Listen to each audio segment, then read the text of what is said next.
Okay, hi, good afternoon all. This is CA Apurva Kulkarni. Welcome you to our session. Good afternoon, everyone. So, on behalf of the Women and Young Members Excellent Committee of ICA, it's my pleasure to welcome you all to the Yashaswini and Idol Series 61 session.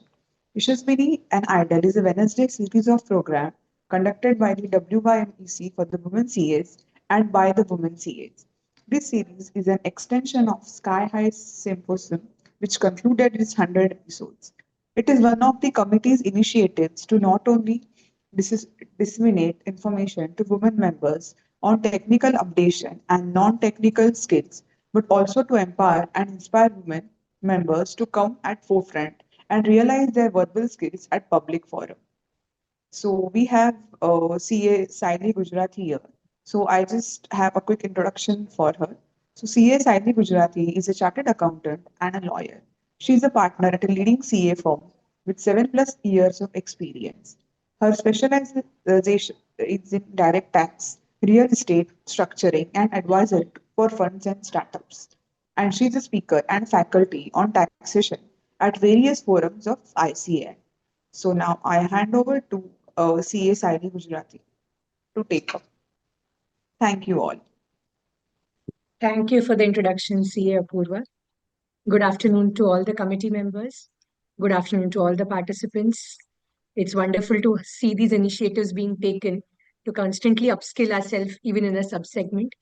I'm very thankful for the opportunity given to me, the invitation extended to me, and to the uh, Women's and Young Members Excellence Committee is doing a fabulous job on that. Thank you so much for having me here. Let me share my presentation and we'll get started.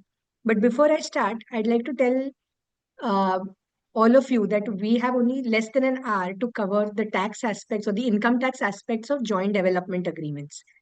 The subject joint development agreements is very wide, very detailed, very intricate, and practical complexities are far higher. The law available on it is far smaller. So it's like covering Mahabharata in 1 hour if you try to cover everything in 1 hour. So the proposal is that we will stick to the time frame given to us.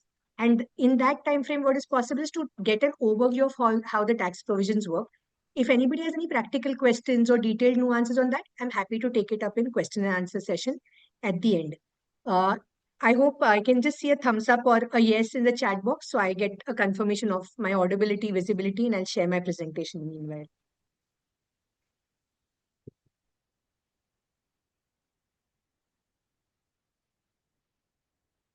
Is my presentation visible? Okay. And the audio is fine as well, right? So just to have some quick participation from the audience, correct me if I'm wrong, team. Are they able to put responses on the chat box when I ask questions? Then I will ask some questions.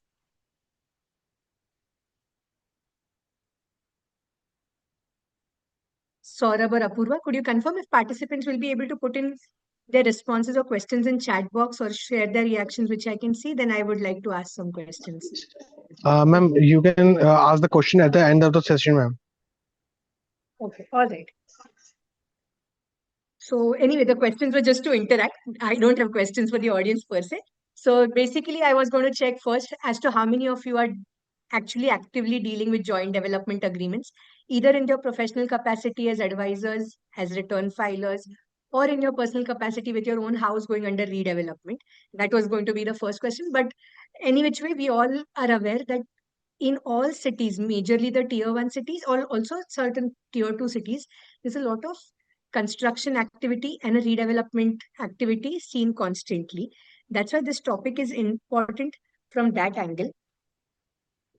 But why joint developments are important? Why is it necessary in the first place? The answer is obvious. There's only so much land. There's very limited land. There's scarcity of resources.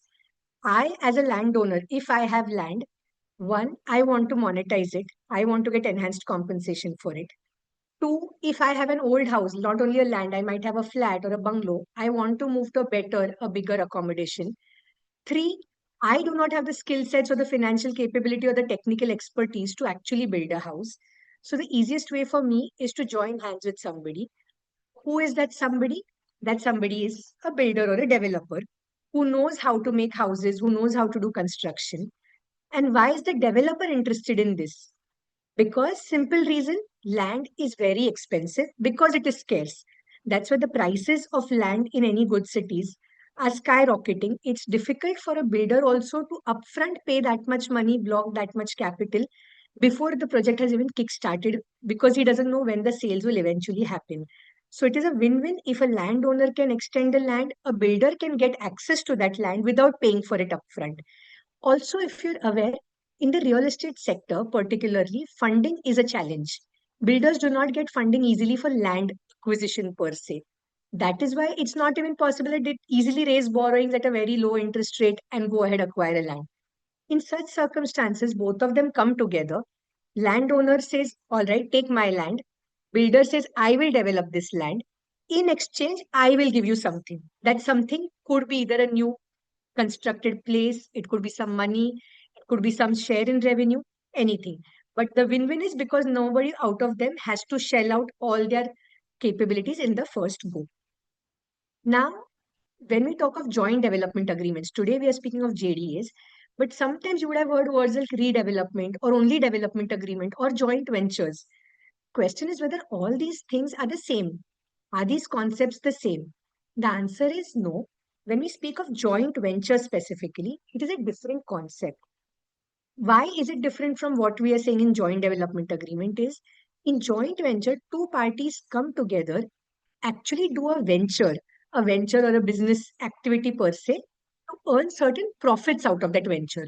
Both of them decide certain roles and responsibilities. They demarcate their agreement in a particular way in which both take equal responsibility of that project on all fronts. They decide to take decisions together. And that is why, in fact, sometimes new SPVs or new entities, as we understand, are floated. Activities of a joint venture happen through such entities. The ITR of those entities is one only. The financials are one because it's one joint venture and executing the project.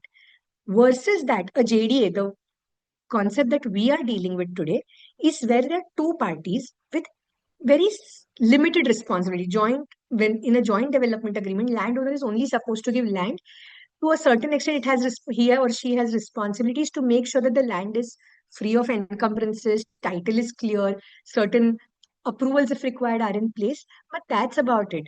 After that, the real estate developer is the one who is responsible for development. Certain decisions, there might be some consensus required, but in effect, both are not doing it together as a business activity per se. So whenever we are advising somebody, we should understand whether we're looking at a joint development or a joint venture, because the taxability will be totally different. Today, we are sticking to joint development agreements. Also, to add a point, if you want to figure out when you're looking at an agreement, if it's a joint development or a joint venture, you can find some reference in civil law where courts have distinguished on how to read either of the agreements. Moving on to what are the types of joint development agreements now. On the screen, you will see area share, revenue share, and lump sum consideration. These words are quite self-explanatory. You look at what you are receiving. When I say you, in this case, you are the landowner or the flat owner. Existing property is there. You are willing to give it away and you are wanting to receive something new from the developer. What are you going to receive from the developer will decide whether you are in area sharing, revenue sharing, or lump sum consideration. Simple. I will give my land, builder will construct something. He will construct an area on it. He'll make constructed area. If he makes certain constructed area, let's say 1 lakh square feet, he will give me some area out of it, let's say 40,000 square feet.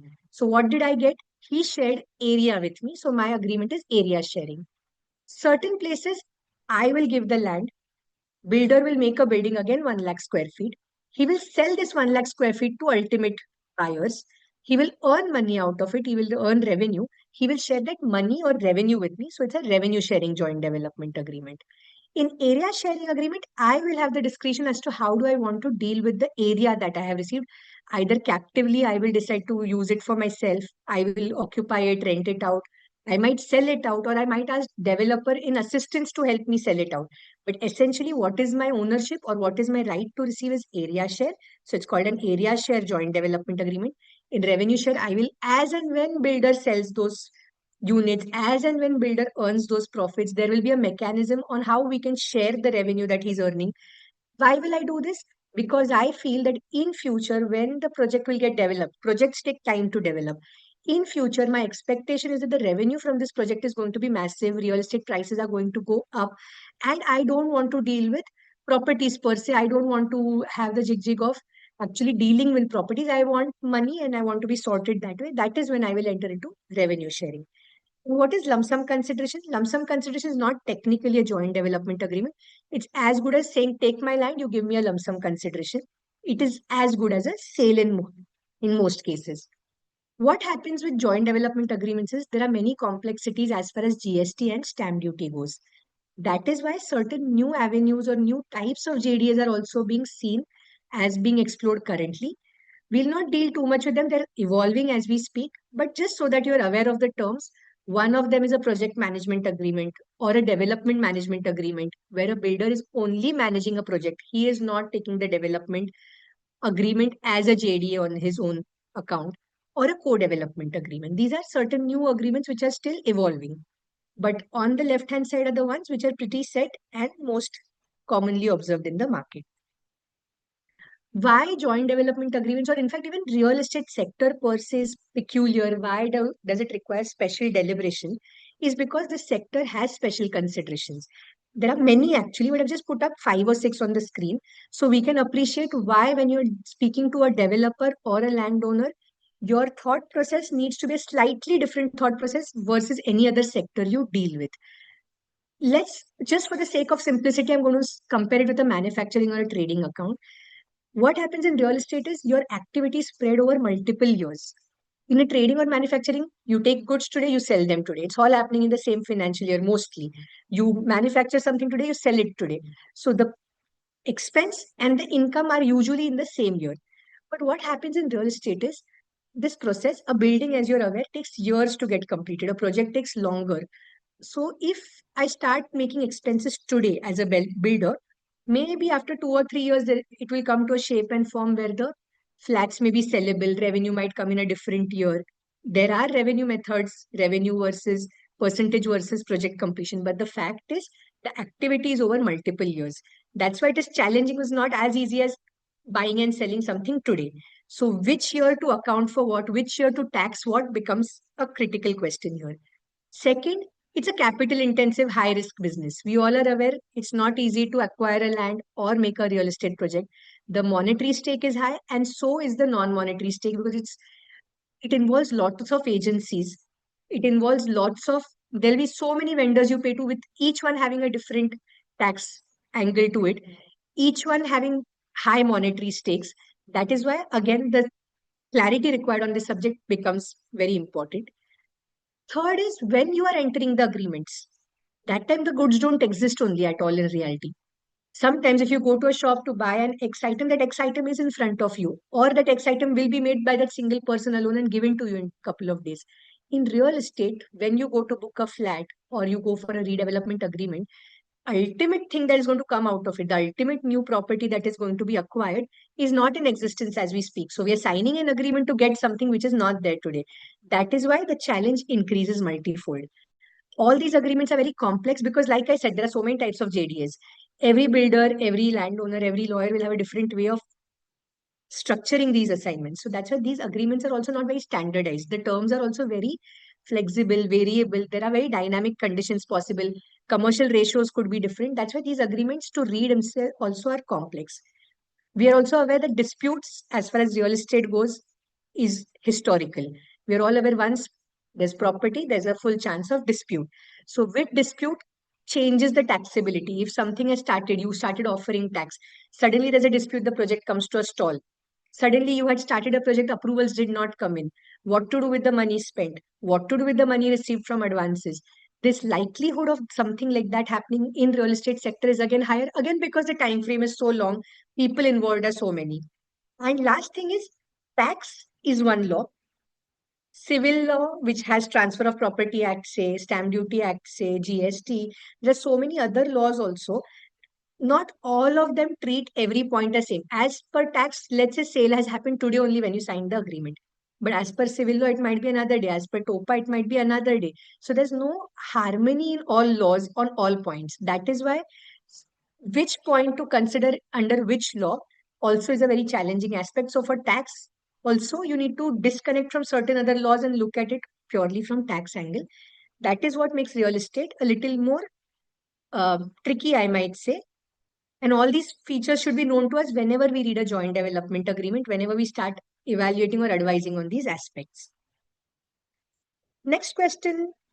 This was an overview of the challenges, but specific two challenges. Let's say I am a client who approaches you as a CA today and says, I have a flat or I have a land. I'm entering into a joint development agreement with an ex builder.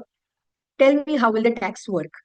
The two biggest questions that come before us are always, what is the timing and what is the quantum? I will come to that in the next slide. Before that, I'm just covering one more basic slide. Whenever somebody comes to us for advisory, the first important question to understand is whether this land that that person is holding is a capital asset or stock in trade. I'm going to stick to land, but when I say land, when I'm giving my land, I could be giving my land, or I could be giving my flat, or I could be giving my bungalow. Essential element is I am a landowner or a flat owner giving it in. So when I'm just going to stick to land, but it includes all these three terminologies. Whenever I am the one surrendering these properties to a builder for development, question first should come to mind whether this is a capital asset or stock in trade. What it means simply, we are all aware whether I held this asset thinking I will do a business only of it. I have acquired multiple lands. I don't do any other business. I keep on trading in land frequently. Is that my business activity? Or I have taken one land many years ago thinking the prices will go up, and today I'm entering into a joint development agreement with that land. It's a capital asset for me. Why these differences are so critical? Simply because the way tax will work for both these agreements are very different. We are all aware the moment it's a capital asset, you look at different provisions of Act, Section 45 to 55. If it's a stock in trade, you look at profits and gains from business or profession. You look at Section 28 or 42, 43. These are different ways, different chapters. The tax rates for capital asset now latest would be 12.5% on long-term gain. But if you're in business, you don't get any concessional rate. You offer it at regular tax rates. If it's a capital asset, we know we will get deduction if we reinvest the proceeds. I sell some capital asset, the money I get, I put it in residential property, for example. I can get deduction under 54, 54F, 54EC. But that is not the case for business.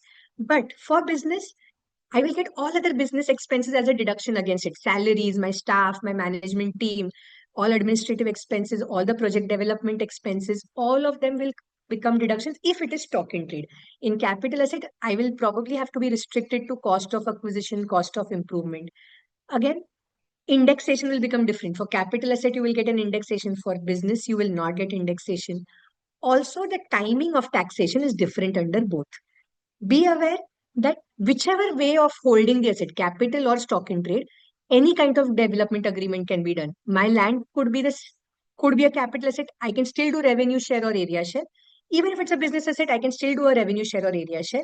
But treatment will be different. For illustration, I've put certain blocks at the bottom. So I was discussing with you.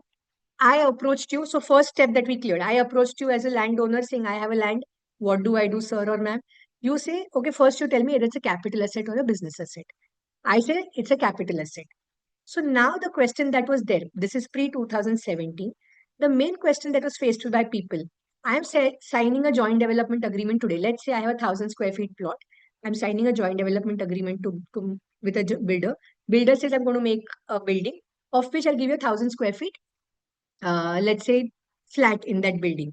Now I don't know the value of the flat. The flat is not ready today. So practical difficulty was, in which year should I offer tax? The moment I sign the joint development agreement, that was what was happening historically. I will tell you why also.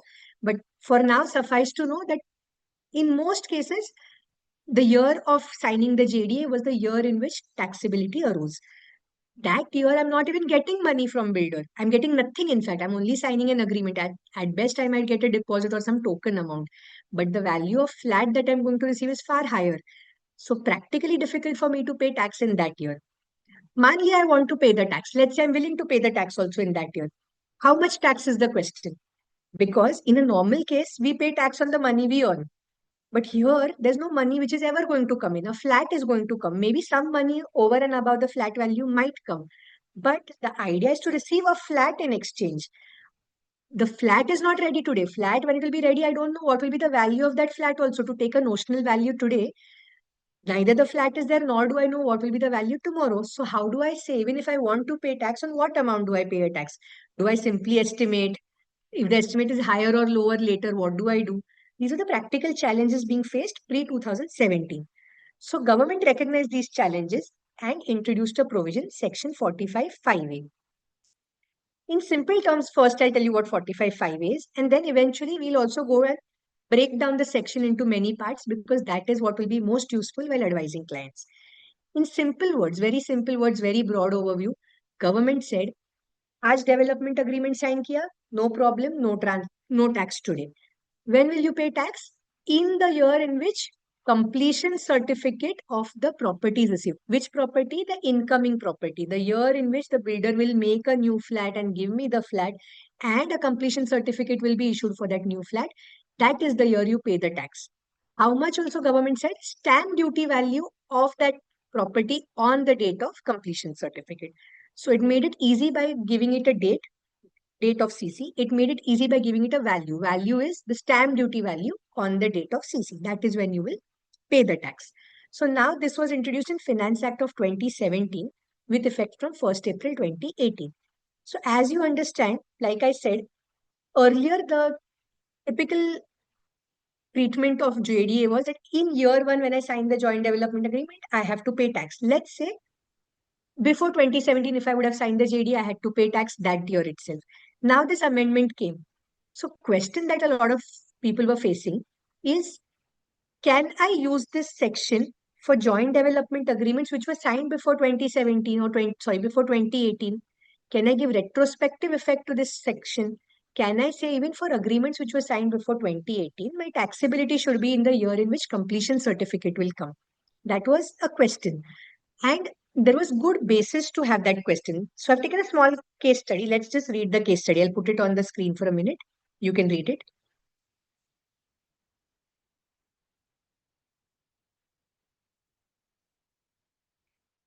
So assessment is 1617. That is before the Finance Act of 17. Somebody entered into JDA. Possession came after 4 years in 2020-21.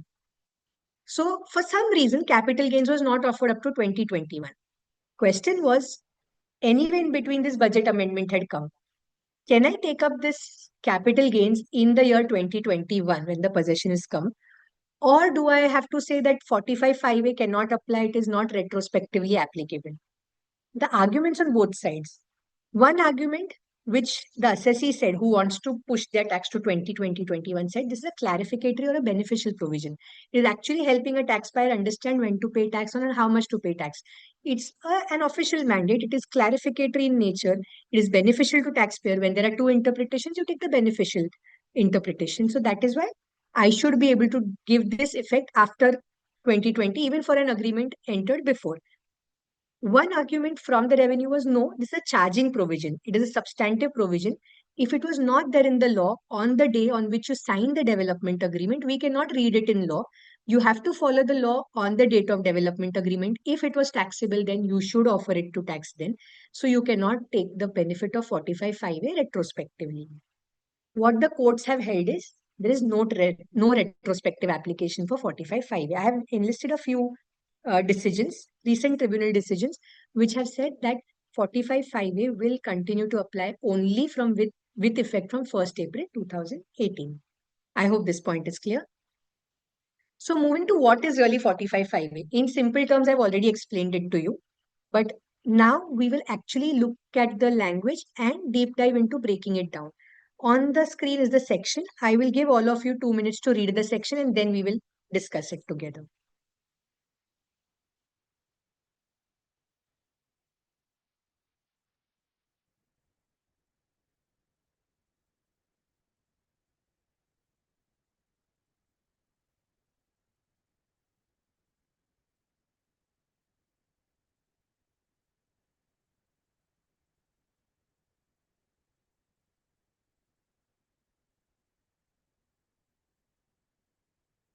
So this is basically the exact same thing that I said, that notwithstanding anything contained in subsection 1 of section 45, which is the charging section, which says capital gains should be charged in the year of transfer.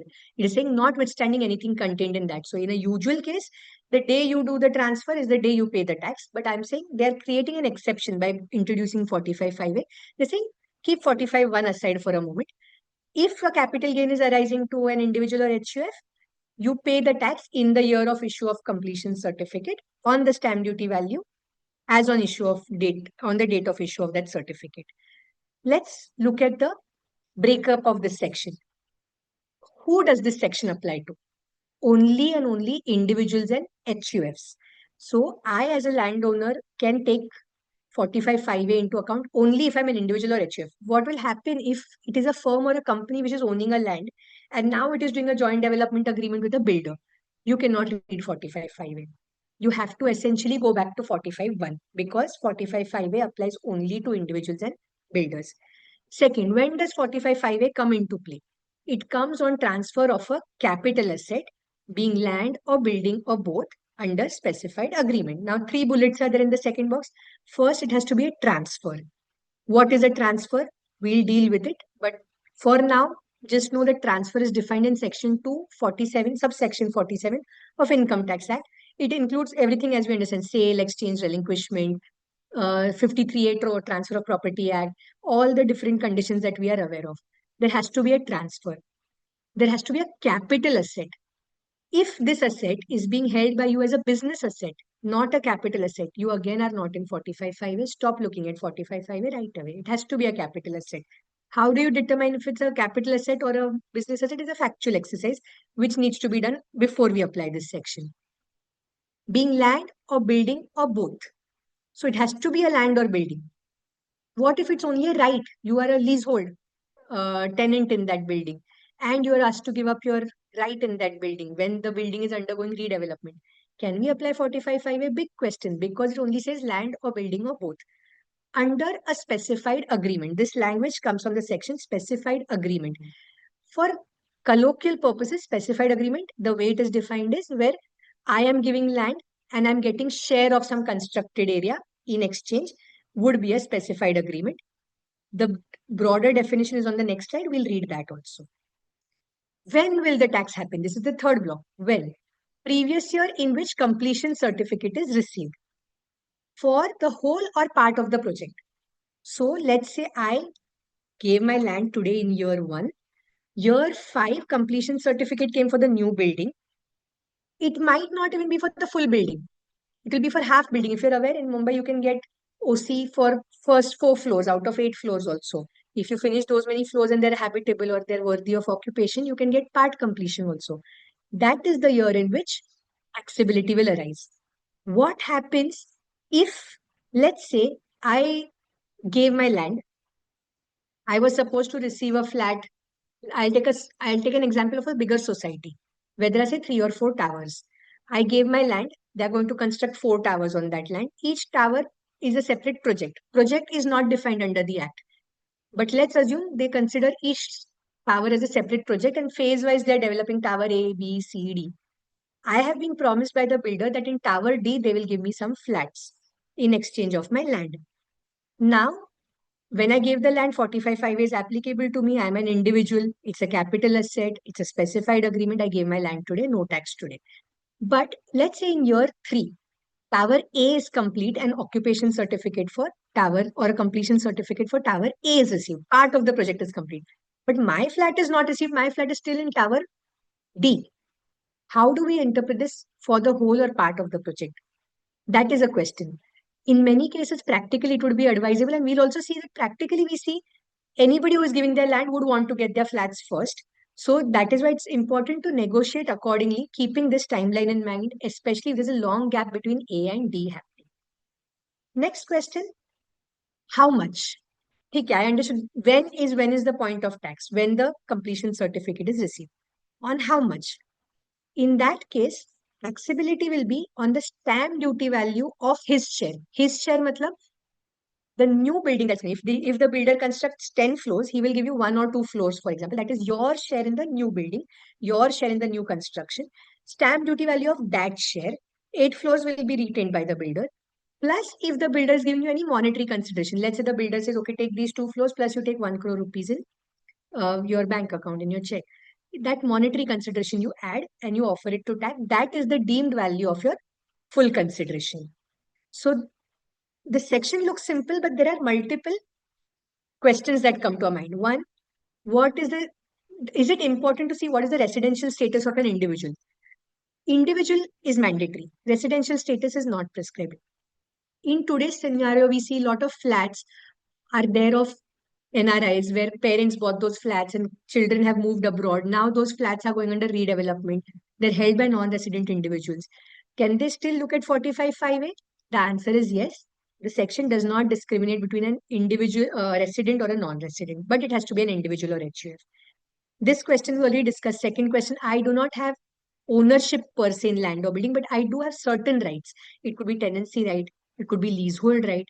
What happens if I'm letting go of those rights to get a new flat? We are aware in Pagdi system also in Bombay, if you give up your rights, you could still be entitled to receive a new flat, even though you might not be an owner. What happens in those cases? Do I still look at 45(5)(a)? That is a big question. Is this section applicable only to residential properties?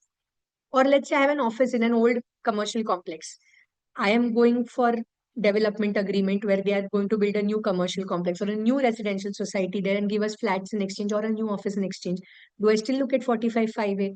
The answer is yes. The section only says land or building. The classification of land or building could be anything. Question should be in your mind, if it's an agricultural land, what happens? Because in certain agricultural land cases, you are aware, capital gains itself is not applicable. Those are special circumstances, but otherwise, every normal residential or commercial land or building is covered under 45(5)(a). This is a very, very important concept. Transfer versus shall be chargeable to tax. This is where I will take some more time. What the section says, if you transfer a capital asset in joint development in a specified agreement, it shall be chargeable to tax in the year of CC. But it does not say transfer year has moved to year of CC. It just says tax year has moved to year of CC. Why the difference is important? Because this word transfer is the mother word in many other sections which are dealing with transfer. For example, when you say that you need to reinvest proceeds of a capital gain, there the word is that the proceeds are reinvested within 2 years of transfer or in a construction within 3 years of transfer. It does not say within 2 years of tax or within 3 years of tax. Section 45(5)(a) has only pushed your tax away, but the trigger event is transfer. It has not pushed that away. The section itself uses the word transfer. It says when you transfer something, you pay tax in X year. I'll pay tax in next year, but has my event of taxability or transfer changed? The answer is no. Why it is very important is all other practical aspects, indexation, period of holding, rate of tax, uses the word transfer, and the word transfer is staying. So let's look at one case study. Before case study, also one more thing. Question that many people have is, if I give my house in redevelopment of the land and I get a new house in exchange, will that be considered for deduction purposes? Can I still go for 54, 54F, 54EC exemption when I do a 45(5)(a) transfer? The answer is absolutely yes. Even though the clause starts with notwithstanding anything in 45(1), 45(1) again it carves an exception for 54, 54F. That exception continues for this because there's no conflict. When you do a transfer, you offer tax. If you're reinvesting, you should get the benefit of it. Now, I'm going back to the concept of transfer versus shall be chargeable to tax later. Practical situation now. Let's say on the right hand side, look at the dark blue box. I acquired an asset. I acquired a land in 23-24. Within 1 year, next year, 24-25, I entered into a joint development agreement with a developer. The completion certificate is going to come after 4 years in 27-28. Now, when I am doing the capital gains calculation, I have to put whether this is a short-term or a long-term asset firstly. Actually, transfer has happened when the joint development agreement was entered itself. Only tax was shifted. So if I have to look at year of transfer, I have only transferred within 1 year. Maybe it's a short-term asset. Let's say, even though I'm paying tax after 4 years, till where will I calculate indexation? Till year 1, that is 24-25, or 4th year, 27-28. What we can do for this question is, we can look at Section 45.2 to get some analogy. I will just give a brief recap of what is Section 45.2. It is a different section which deals with conversion of capital asset to stock in trade. If you are aware, when you convert a capital asset to stock in trade, in that year itself, you decide how much tax will come on the difference in fair value and the cost of that property. But tax is not paid. Tax is paid when ultimately the stock in trade is sold. That is the year in which you pay tax. So the question there also was, in the year of payment of tax, till where should indexation go? Only till the year of conversion, or right up to the year of taxation or year of transfer of that ultimate stock in trade? I have just put few case laws for illustration. There are many more available on portal. One, Best and Crompton Engineering Limited. Here, the tribunal said that you take the indexation right up to the date of transfer. Sorry, right up to the date of conversion. Not conversion is the year of transfer. It says that is the technical year where it stopped becoming a capital asset. There, your indexation has to stop. Thereafter, you are in business chapter, profits and gains of business or profession. So you don't index it further. But there are two other case laws which I mentioned, Sakti Sugars Limited and Mather and Platt Pumps Limited, where indexation was allowed right up to the year of taxability. So in this case, year up of 27-28. This also gets support from one circular 791, which is dated 2nd of June 2000, where they had the question that, okay, so let's say I converted my capital asset to stock in trade this year one. I sold that stock in trade in year 5. Transfer has happened in year 1, capital gain has arisen in year 1. But I don't have the money to reinvest. So if I want to take reinvestment benefit, should I look at year 1 or year 5? The answer was year 5 in that circular, because they appreciate that you need to have the money to reinvest. If you don't have the money only, how will you reinvest? So that is why, gathering information from all of this, the interpretation could be that even if your joint development agreement is entered today, your year of transfer has not changed, it is today. But good case to support that you can take indexation right up to date of your completion certificate, which is the year of taxability. You can also take reinvestment benefit from that year. And the answer is simple. Even without, if I were to take another interpretation saying, no, you look at year of transfer itself, I don't even know how much capital gain. Quantum also will be determined only in future. So that is why everything that is linked to this action, whether it is indexation, whether it is reinvestment, all of that also could be read with the year of taxability, which is the future year of issue of completion certificate. But having said that, interpretationally, with a very little interpretation, you are supposed to pay the tax as per year of transfer, that is year of JDA. And that's why it is important to have safeguards in our agreements. If your new house, for example, for which you're wanting to take reinvestment benefit, is not going to be ready in 3 years, it's it's a risk proposition which should be highlighted to the client that this could be an issue. Indexation, when you're taking in the return, it should be known to us that's a risk proposition to take the indexation right up to the year of taxability. Case is there because why indexation was introduced? Indexation was basically introduced to match the present values. Some historical asset would be acquired for a cheap throwaway price. Today, it is held for many years, so its purchase power parity also has to be there. That's why they give indexation, to make it valuable at current value. Similarly, if I'm getting the actual benefit of my asset only when the new house is issued, indexation also should go up to there. So there is a case to argue that you take it up to taxability, but hard little interpretation is year of transfer. Moving on to next slide. What is a specified agreement? I said that the section uses the word specified agreement. Specified agreement has many parts. One, it's a registered agreement. Two, in which person owning land or building. Here the word ownership is there and there's land and building also, not rights. In which that person owning land or building agrees to allow another person to develop a real estate project. 1 second, sorry. Agrees to allow another person to develop a real estate project. What is a real estate project is not defined, but we can make sense of things based on context and law and interpretation at that time.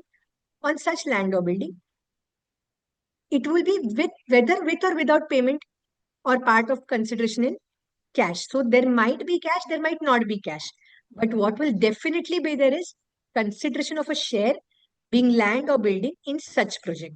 So when I gave my land, I was owning land or building. I allowed another person to develop a project for getting a share of land or building. Essence is this, that is compulsory. Whether with or without payment of cash, it's optional. You might get some cash, you might not get some cash. Questions again arise here. I don't have ownership rights in land on building. Am I a specified agreement or not? We already discussed leasehold tenancy rights. The question on 45(5) stays. Second question, let's say I have a flat, I have a land, I give it in joint development agreement. I say you just give me some small 100 square feet area in your project, but you give me 10 crore rupees in cash. Why am I doing that? Because I know that instead of taking full money today without any area, this will not become a specified agreement. I need to have some land or building in exchange. So I say, okay, just give me little bit of share for the namesake of it, but give me a lot of monetary consideration upfront.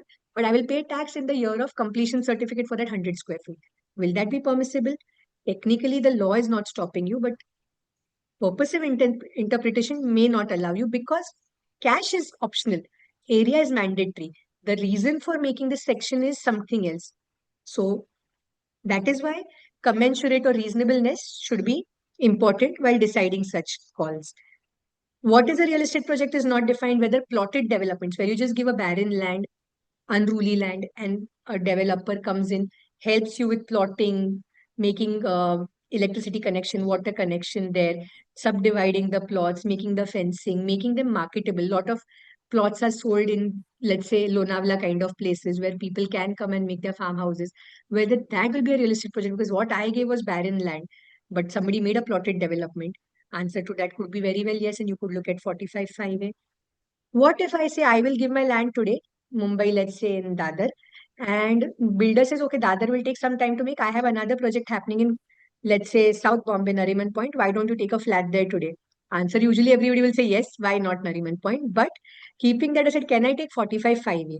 The answer to that could be no, because it says you should get. I'll just use the highlighter and show you the. One second, sorry.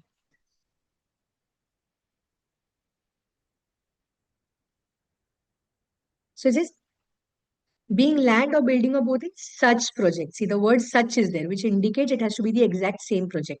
It cannot be another project. For convenience, you might do it, but if you do that, you should be aware that you are not looking at 45(5)(a) then. You cannot look at taxability in the year of completion certificate. You might be looking at taxability in the same year of joint development agreement itself. Let's say the builder says, I'll give you 1 crore rupees today, only flat will come later. When does the 1 crore get taxed? This year or the year of CC? The answer is year of CC because the entire taxability is pushed to the year of completion certificate. I hope specified agreement concept is clear to all of you. One aspect that we should be know that with specified agreement, when the budget came, they also introduced TDS on it. Earlier, there was a lot of confusion because the only section in Act where immovable property transfers were being tracked was 194 IA, where if there's a transfer of immovable property, 1% TDS was applicable for residents. Then they introduced 194 IC. Just three important terms to know. Payment is being made to a resident. A developer is paying to a resident landowner. Not being consideration in kind. So we are not looking at the flat. We are only looking at any money given. If no money is given, again, no TDS. Deduct an amount equal to 10%. So 10% is the value of the monetary consideration that needs to be deducted by a developer while paying compensation under a specified agreement. The section is called payment under specified agreement, and this is how it is worded. This is the bare section. This section also has many aspects to consider. Some aspects I've written on the slide.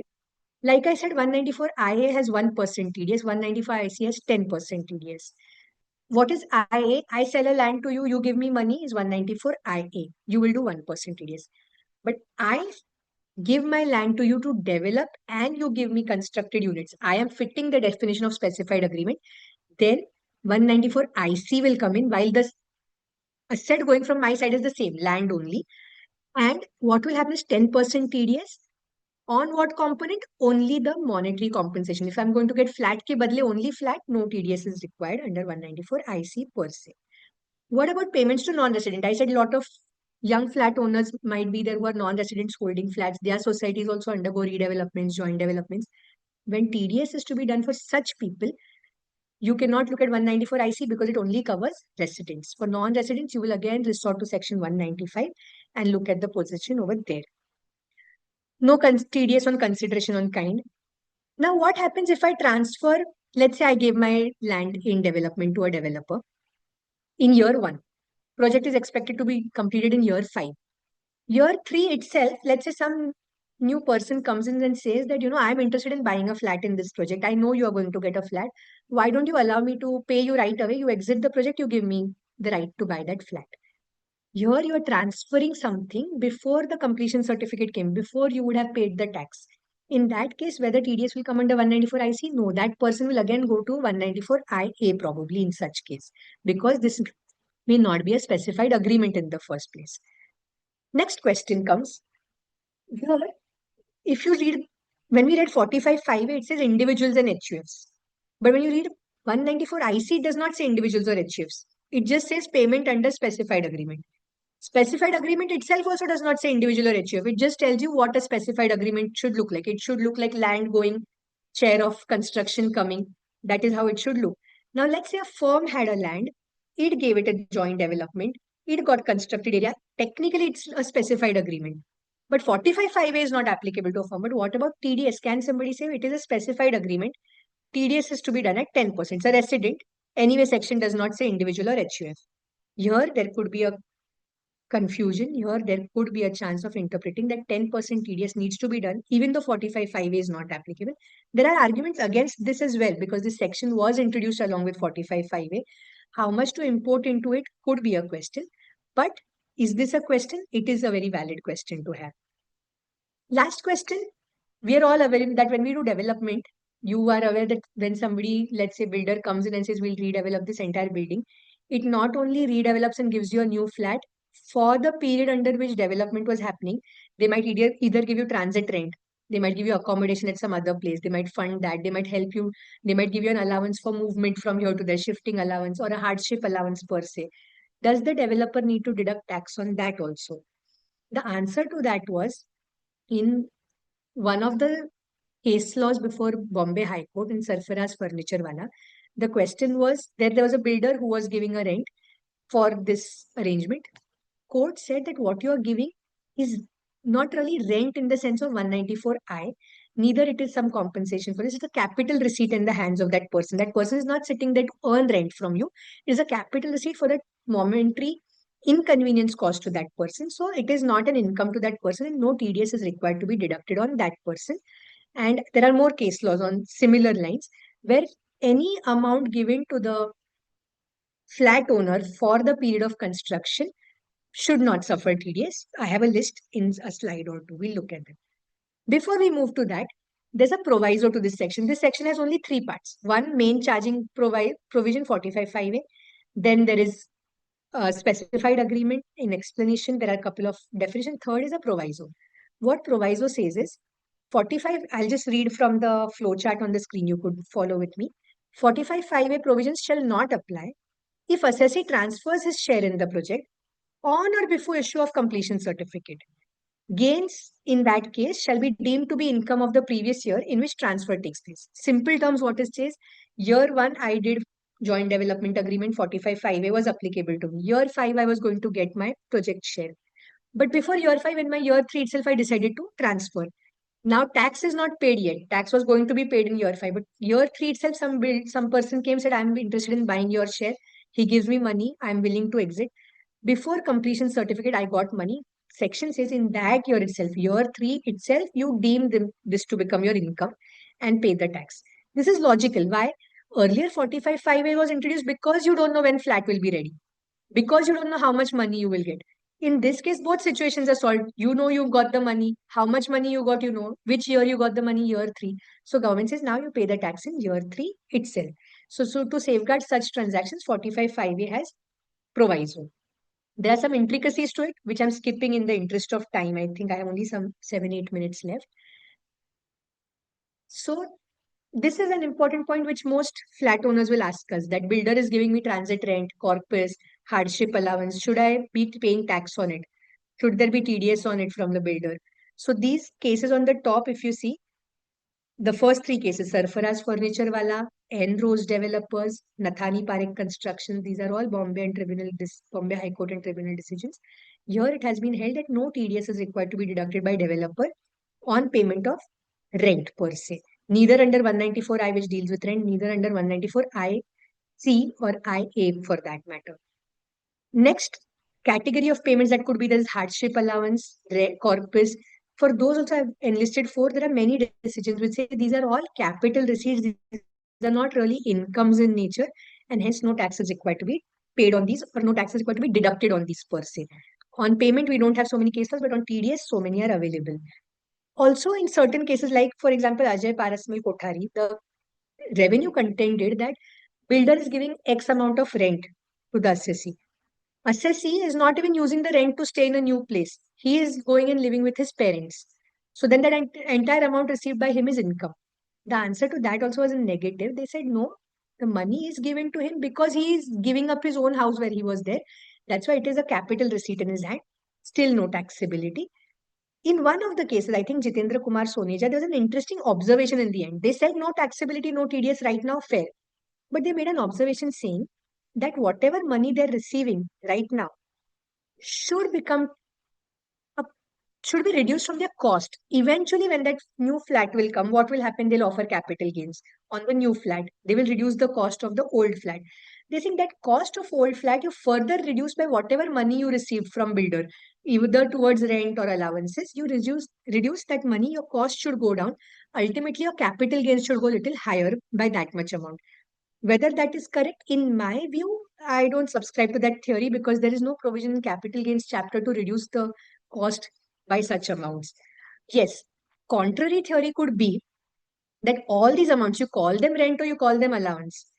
Would I receive them if I would not have gone under joint development? Would the builder just come and give me rent to stay elsewhere? No, there's no reason. So that is why all of this is connected to joint development agreement. You add all of this to my consideration. In my capital gains, flat mila uska value to low, plus you add my rent, plus you add my allowance. Is that a possible way the government could look at it? Possible. That is still possible because all of these are connected. But as far as it goes towards reducing from cost, it's unlikely that that view should survive. Now we are talking of a new flat. I had a land. I got a constructed flat from builder. I paid tax in the year of completion certificate. Now I want to sell that flat further after 2-3 years. How does the cost work? A new section 49 was introduced. Let's look at a case study and understand. I acquired an asset in 2010 for 50 lakhs. I had transferred that asset in joint development. Stamp duty value when I transferred the asset was 2 crore. In the year 24-25, I got a new asset. So I paid tax on 2 crore because my new flat was ready and it was valued at 2 crore at that point of time. So 2 crore minus 50 lakhs, I paid the tax on 1.5 crore. Now this new flat, I am further after 5-6 years of holding, I want to transfer it. What is the cost of this flat? Actually, what I've paid in the real sense is only 50 lakhs in the past. 2 crore I never paid to builder. It's just the value of the flat I received. But 49 says because you paid tax on 2 crore in the year in which you received that flat, that becomes the cost for your asset. If I suppose, for example, sell this flat for 3 crore in future, my cost will be 2 crore, sale value will be 3 crore, and tax will be levied only on 1 crore. So it says cost of acquisition of the share in land. This is the new incoming flat is the full value of consideration as per 45(5)(a). Whatever value you offer tax under 45(5)(a) becomes your new cost for the new flat. I hope this is clear. Now, so this is what I wanted to these are the provisions I wanted to emphasize a lot on because these are the new provisions. Apart from this, what I'm discussing is, let's say there are categories where 45(5)(a) cannot be applied. Non-individuals or non-HFs, firms, companies, or we're looking at cases of individuals and HFs pre-45(5)(a) example. What to do now? 45(5)(a) cannot be used there. So I cannot push the tax later. How does tax work there? That is a very detailed subject. So what I'm doing is I've just enlisted various ways in which it is done in the market or traditionally done as per tax precedents also. First, you look at the definition of transfer. Now you cannot look at 45(5)(a), you go by pure other provisions of the law. 45(5)(a) will define transfer. Transfer has many buckets. I'm not going through them. But the main bucket that we usually look at joint development agreements is any transaction involving allowing of possession of any immobile property to be taken or retained in part performance of a contract of the nature referred to in section 53A of Transfer of Property Act, or TOPA as I call it. So this is the one where all joint development agreements usually get captured, because you're not actually selling it out that time. You are allowing the possession, you're allowing the developer to come. There's a contract between you. His part performance is to develop and give you a property. Your performance is to give him the land, make it available to him. So here usually people would say joint development agreement sign ho gaya to tax ho gaya, typically. TOPA itself has so many, 53A of TOPA itself has so many baskets. Let's look at the arrow niche. What all was there? There has to be a contract. It has to be in writing. It has to be signed by transferor. It does not say signed by transferee. But if I am giving my land, I have to sign it. It pertains to transfer of immobile property. I'm also giving possession of land, not only signing the agreement. I'm saying, okay, this is my land, ye tala chabi hai, you go now, demolish, do whatever you want. And if you told me that sign on this agreement, get these approvals, I have done part of my contract, and builder is also doing part of his own contract. TOPA kicks in. If these conditions are satisfied, taxability happens in that year itself. So the question again was, is that year the only option, or are there other different years in which tax was being offered? Here are 4-5 ways in which these were being offered. One, in the year of JDA. Second, some people said, no, I can only offer it in the year in which possession is given. There are different bases to argue this. It's not a straight blanket, but that is one position, that I will offer to tax in the year I get possession of new flat or new property. Third says, when I will receive consideration, I will give. A year in which possession is given is, sorry, I signed the joint development agreement today, but I give possession of my land only tomorrow, next year. So people say, till I only sign, paper document does not help. Only when I actually give the land away for development to start is the year in which I will offer tax. Third is on the year in which I will receive the constructed area. That tab tak to mere haath mein kuch aaya nahi, that will be my year of tax. Fourth said, okay, I signed the agreement, I gave my land, but builder has not started work. When he starts work, I will pay tax. And one option is on registration. I signed the agreement today, but I registered it after 2 years. On registration, very litigative, very complex subject. I have just written the very landmark decisions here. Sesha Size Steels Private Limited, Balbir Singh Many, when agreement was registered, Chhatrabhuj Dwarkadas, where they said development year itself. All these, Aarti Sanjay Kadam is also a very important decision, where they said builder was not doing his work. Builder started work later. So she said, I did my part, but I did not get consideration. There's no visibility, there's no certainty of revenue. I will offer revenue only when the flats are completed and given back to, and that was accepted in that case. Every case is very specific, very fact specific. General golden rule is that it's on the year of signing JDA, but it's not uncommon to see all these positions too. So if you're looking at a non-45 5A case, these are the options before you. Now these are the timing. What is the amount? Amount also, there are, now there's no 45 5A, so you're not bound by stamp duty value. What are the other possible options? One is cost of construction. I gave my land, a builder is going to spend, let's say, 80 lakhs rupees to get a flat in place. So what I derived from that, I would have spent 80 lakh to make a new flat. He spent that much. In essence, I earned 80 lakhs. So cost of construction could be one way of valuing my consideration. Second could be the stamp duty value only of, of what I'm going to receive. Third could be, I don't know what I will receive, what will be the value, but what is going out, more or less it will be equal to that. That's how commercial deals work. So if my land is going out, I'll take the stamp duty value of my land and offer it to tax. On this also, various mechanisms, I've written a couple of decisions below for your knowledge. There are many more on this. So because 4 o'clock is over, I'm going to stop right here, and I'm happy to take up any questions from any participants. Thank you so much for hearing me out. Thank you, ma'am, for your insights on this amazing topic. There are a couple of questions in the chat box. I would take one by one.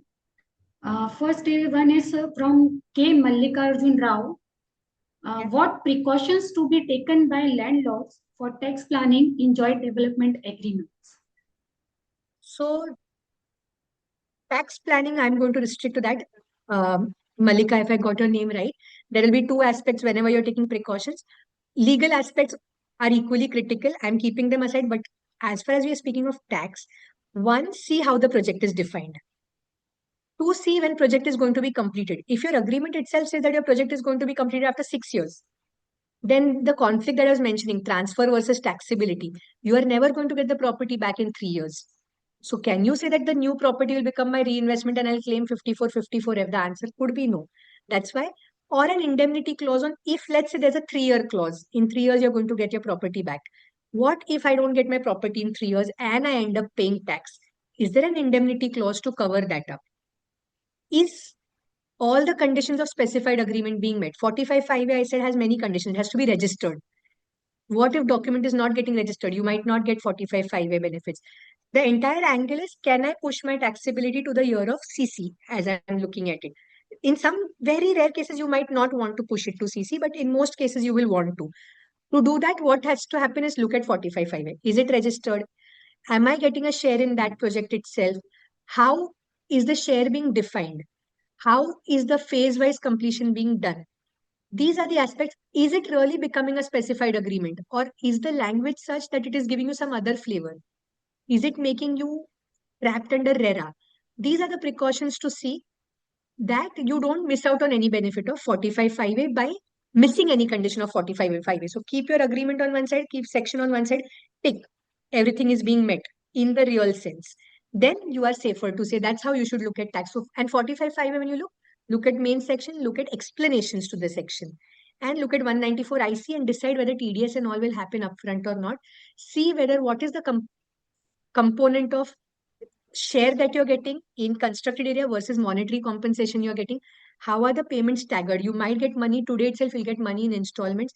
Timing, which is front, which is back ended, is what you should be checking carefully. Okay, ma'am. Again, a question from K. Mallikarjun Rao. Land governed to joint development agreement. One flat is receivable for the landowner. It is the first house. Can claim 54 reinvestment benefit? So I'm so sorry. I said Malika in the first guy. Malika Arjunji, I heard your name right now. Answer is yes. You have, it's your first flat which is coming back in construction. As long as you're meeting conditions of 54, that's coming in 3 years, it's within transfer year, there is no problem. The benefit can be taken.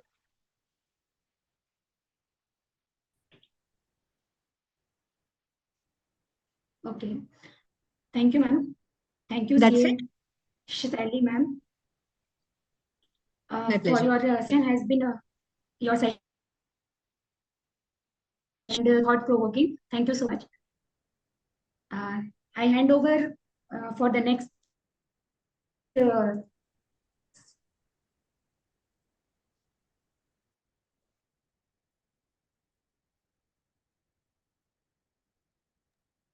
Yes, am I audible now? Hello. I hope I am audible now. Hello. yes, ma'am. Yes, ma'am. you are Yes, audible. yes.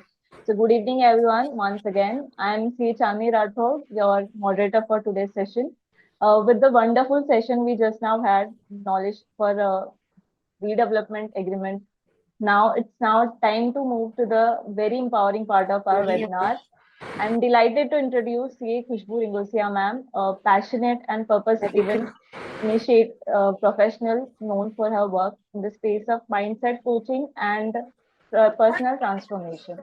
Her session today is titled Mindset Mastery for Professional and Personal Growth, a theme that truly complements us as a professional navigating through external challenges and inner aspirations. CA Khushbu ma'am has been guiding individuals and teams to unlock their potential by using the most powerful tool we all possess, that is our mindset. Without further delay, I warmly invite CA Khushbu Ringosia ma'am to take the lead and enlighten us with her insight. Over to you, ma'am. Hello. Yes, ma'am. Yeah, can I share my screen? Definitely. I think I've been restricted.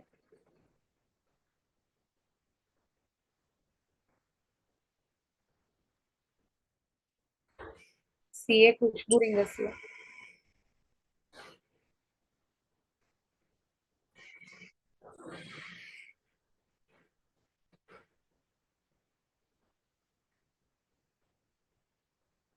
I'm not able to share my screen.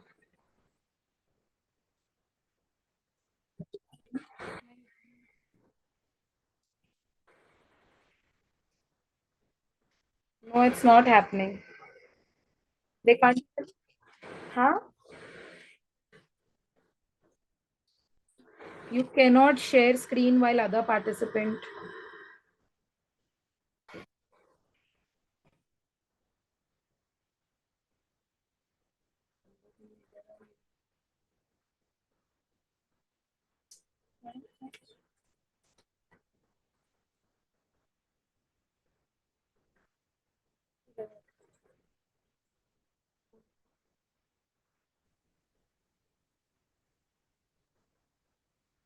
I request everyone to just wait for 2 minutes. There's some technical issue that will be resolved very soon. Yes. Wait, I'm joining.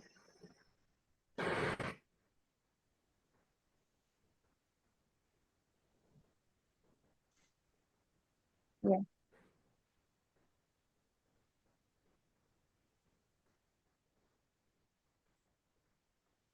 Hello? I'm not able to share.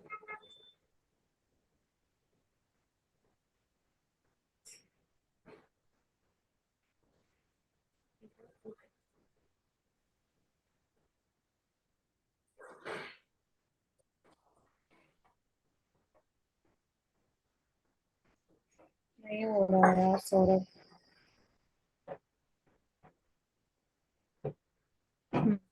हुआ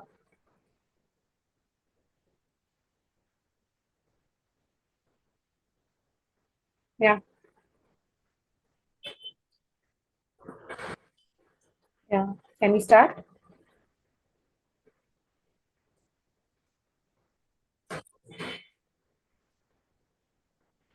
all right. Hello, friends. So this is CA Khushbu Ringasia. You're signing in with you all guys who are professionals, who are women. So first, let's take a gratitude moment. This session is going to be full of lot of soul in it, lot of insights, and lot of groundedness and gratitude. So let's first give lots of gratitude from my side to the universe, to Kanhaji, that I'm here today to speak to all of you, and to ICAI, of course, and the Women and Young Members Excellence Committee, who's given me this opportunity to speak to you, to be connected with all of you today, who are young, who are professionals, and very good in their own way. So it's my first session as in ICAI. I have spoken to a lot of individuals regarding their mindset. So you will want to know exactly what is mindset and why I am here. So just a 30-second, I'll tell you, I'm a chartered accountant. I worked with Ernst& Young and National Stock Exchange, and also a certified meditation coach and certified functional nutritionist from iThrive Academy, Pune, and also completed my basic into pranic healing and onboarding onto advanced in crystal healing. And also I'm a partner with Bala and Company, Chennai, and helping my husband expand his business at the moment. So why I got into this was, it was a calling. I do love my business, I do love my work, but healing people, helping them, mentoring them to achieve their actual purpose, guiding them, making a path for them to follow to a life of abundance, purpose, and peace, where success is just not redefined by alignment, redefined by alignment, but not by achievement. So for me, success is basically making myself better every day, upgrading myself every day, making peace with myself every day. It is not about claps, it's not about achievements all the time. Once there was a time where you crave for achievements, you crave for people knowing you, you crave to tell people that what you are doing, but now it's more about your inner peace, your to solve your own purpose. So this is what I'm here today for. So thank you everyone. So I would like to start with the first thing today in this 40-45 minutes, which I'm going to share with you, is I just want full commitment from you. So the mind is like a parachute. It is only It doesn't work unless it is open. So basically, I want you guys to know, to understand, and to take in the knowledge fully in your soul. And it's in this 45 minutes, I'm not going to give you a I'm not going to put a magic wand and transform your mindset or make it different or from what it is. But yes, I am going to give you a small short path and the changes, small changes, which you can make in your daily life and achieve your fullest potential. We all have potential within us. We are very powerful women. We are very powerful professionals. We are very powerful individuals. And we have all the power as women to take up family, to take up relationships, to take up business, to take up profession. It's just that we don't have good mentors. So today here, I am very thankful, very, very thankful to my mentors who have guided me through this path. My father, my mother, my parents, my husband, everyone who supported me today here. So I am not a person who, one person. I am a mix of all everyone's efforts. So always keep your mind open to whatever you're learning. Make yourself upgraded. Make yourself open to knowledge. So when we come to mindset mastery, what are the problems we face as professionals? We are all very good individuals. We are very good professionals. We know our topics. We know our knowledge is very good. We've passed our exams beautifully. We've done our work very nicely. But there are certain things which are inner soul, which we as individuals also have problems with. The first problem which we all face is a cluttered mind. We are always cluttered with so many things. In the morning when we get up, we don't know आज क्या करना है, कैसे करेंगे, कितना कुछ है करने के लिए. There's so much on your plate to do. अरे आज मीटिंग में जाना है, आज बच्चे का पीटीएम है, आज ये है, आज वो है, आज ऑफिस में ये मीटिंग्स अलाइंड है, आज ये कॉल्स हैं. So there's always clutter in our mind. We don't know how to deal with this clutter. Second, we face is emotional negativity. Now we all, when we have so much clutter in our mind, we all face this emotional negativity. All the emotions, like we are jealous, we are grief, we are frustrated, we are having so much of guilty. As mothers, we have so much guilty. We are keeping our children at home, we are going for work, we have grief, we have sadness, we have some problems relating our relationships, our families. So we are mixture of emotional negativity. The third problem we face is no structured approach. Now, as CAs, we are very, very used to follow a very detailed, structured approach to things. If I'm given a problem in taxation, for example, I have a structure to follow. I know which section to go for. I know which book to study. I know which paper to follow, which publish to follow. But when it comes to you as a professional, as a person, as an individual, tell me what is the structure you have to deal with all so many clutter and emotions. While working, you are going through this, you're sailing in this boat all the time. This affects your professional life, your personal life, which are totally interdependent. I never say that professional life की वजह से हमारी personal life खराब होती है या हमारी personal life की वजह से हमारी professional life खराब होती है. I think it's a mixture of both. I think it's a bulb-on moment for everyone. Now, since it's not an interactive session, I would like to tell you that I would like to take up the questions later, and I've also shared my number, so y'all can contact me directly for anything. The fourth and the last thing which we also face, how to react to inner feelings. Now we have feelings, we have emotional negativity, we have clutter, we have no approach. So what do? We don't know how to react to these inner emotions. तो हम गुस्से में हैं तो हम गुस्सा दे देते हैं, हम खुश हैं तो हम खुशी दे देते हैं, हम गिल्ट में हैं तो वो हमारे रिएक्शंस में निकल जाता है. So basically we don't know how to balance our emotions. When we have a bad day at office, we have a bad day at home, we come home, we are very tired, we are very angry, frustrated, don't know how to react with children. When we are home, we are frustrated at home, we don't know how to deal with our professional lives. So this is very important. on how to react with your inner emotions. So I'll give you a mantra, which is a very, very important mantra to master your mindset. Now, mindset is not going to change overnight. Mindset is mixture of, you can say, values and culture you have been brought up with. It cannot be changed over time. And everyone is brought up with different values and different culture. If I have a different value system and I have a different culture, my husband does not have a same value and culture. My employees, they have not come from the same value and backgrounds. So it will take some time to change your mindset. So I always advise, tell people, and I also follow, is rewire, not replace. So basically, we should always rewire our inner narrative.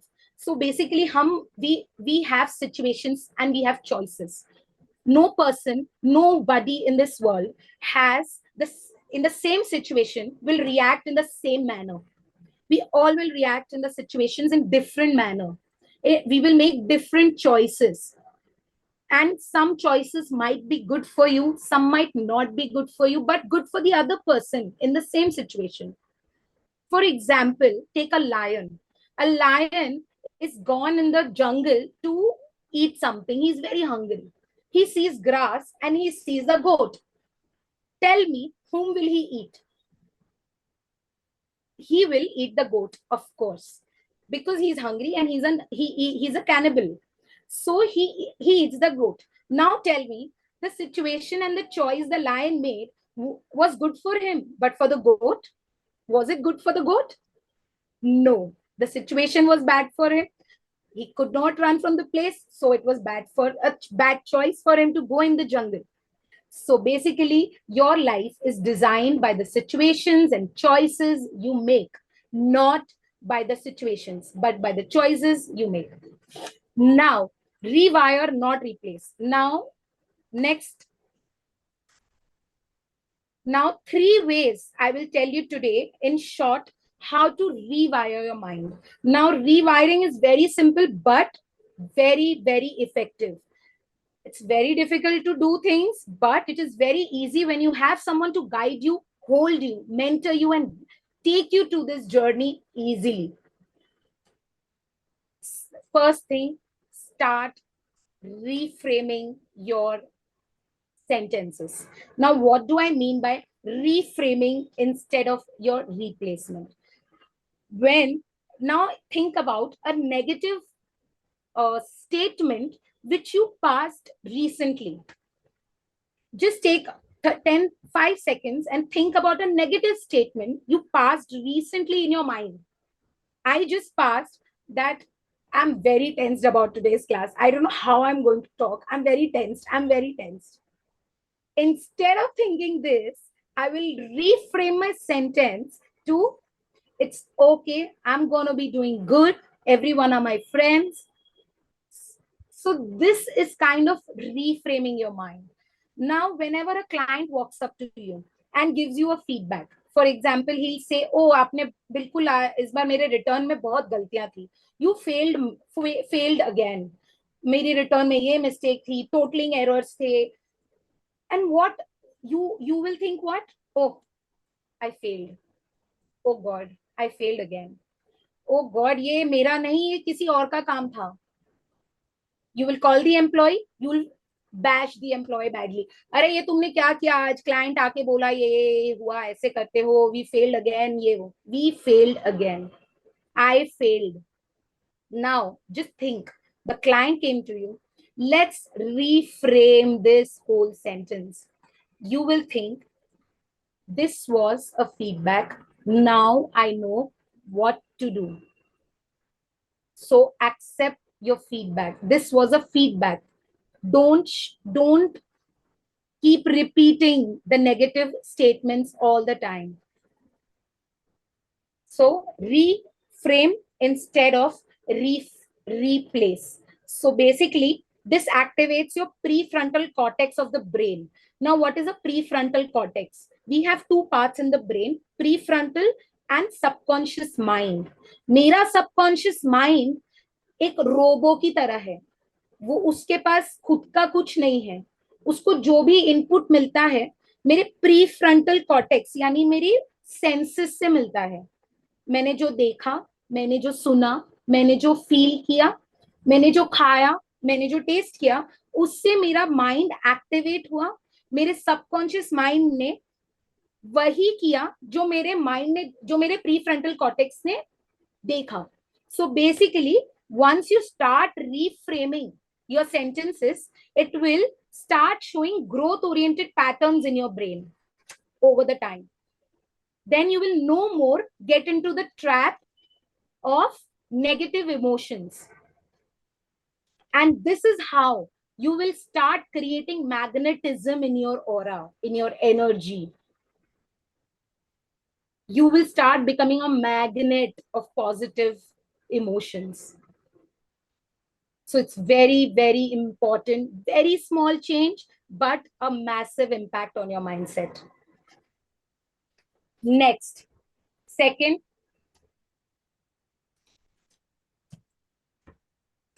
feel it, then heal it. So, very important step to change your mindset is to first, abhi main koi sant nahi hu, let me tell you, I'm not a person who's always calm, who's always composed, who doesn't get angry, who's not jealous. Then it's no fun living life, right? You will ask me, अरे ऐसे थोड़ी ना होता है कि आप सब जगह रिफ्रेम कर दोगे और आप पॉजिटिव हो जाओगे. No, it's not possible. We humans are not made to become robots. We humans have feelings, we have emotions, we are made up of it. So it's very important to feel your emotions, but at the same time, accept your emotions. Do not make the mistake of feeling it and then removing it. Accept first.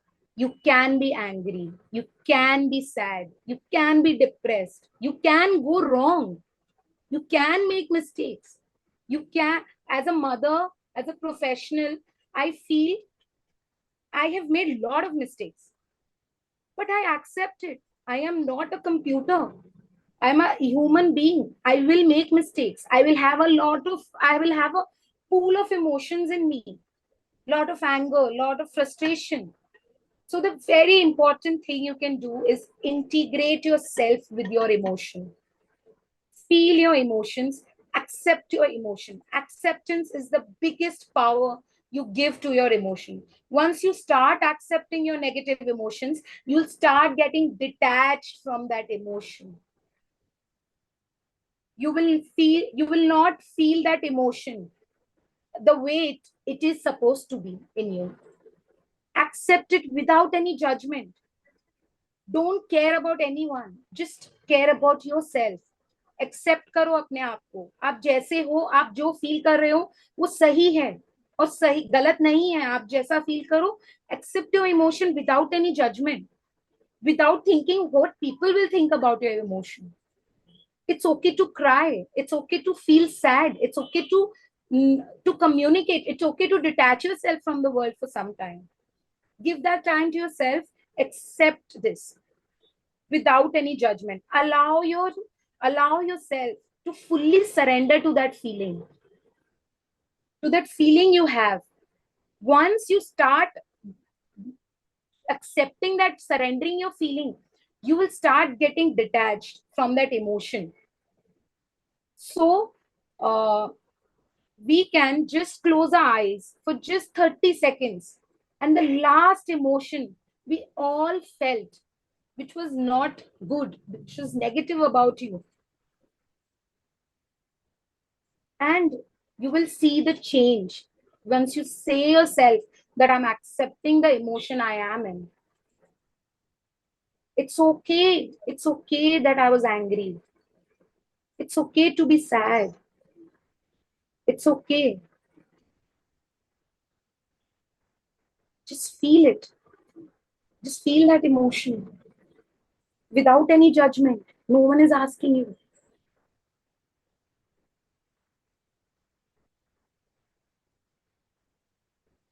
Very good.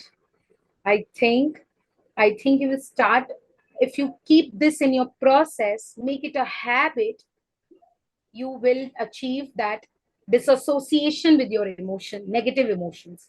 And the third and the very, very important, manifestation and abundance mindset. Now, once you start becoming, rewiring your thoughts, once you start feeling your emotions and accepting them, you will now create a whole energy around you, which will become like a magnet. जैसे magnet iron को attract करती है, the whole universe is here to attract, to give you the power to attract positivity, whatever you want in life, materialistic, non-materialistic, abundance.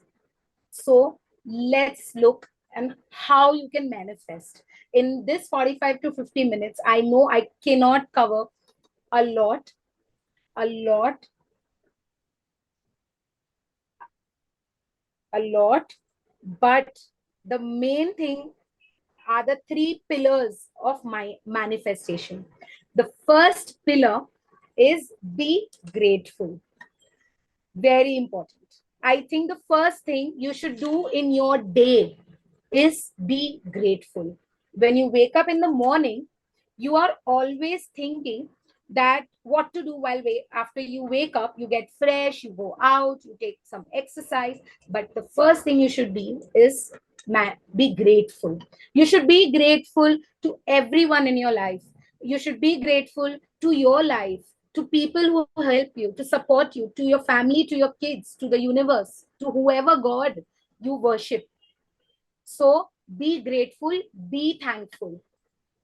Now you will tell me that Khushbu, I'm very grateful, I'm very thankful. I always thank everyone who are there in my life. It's so easy. Still, I cannot manifest. I don't attract the positivity I want, the results I want in my personal life, in my professional life. So how do we do that? So there's a very one simple funda I would like to tell you is always write your gratitude. Writing a gratitude gives the gratitude more focus, more energy than just thinking about it. Thinking is definitely good. If you don't have the time, if you don't, make a nice, cozy place for yourself for 15 minutes, 10 minutes a day. Sit down in that place and write at least 3 to 4 grateful statements in your life. Like how I do. I make my gratitudes very simple is I start with my statement. I am grateful to the universe that I'm healthy. I'm living a very disease-free life. I am grateful to the universe that I have a beautiful family. I have a wonderful family. They're all very supportive to me. So always start your sentences with I am very grateful to the universe or to whoever God you worship or to whoever gurus, mentors you want to. But be grateful. Start writing your gratitudes. And now a second leg to gratitude, just near gratitude, are affirmations. Now you will say gratitude or affirmations to same lagte hain. Nahi. Gratitude is one thing which exists in your life and you're happy about, which creates contentment and satisfaction in your life.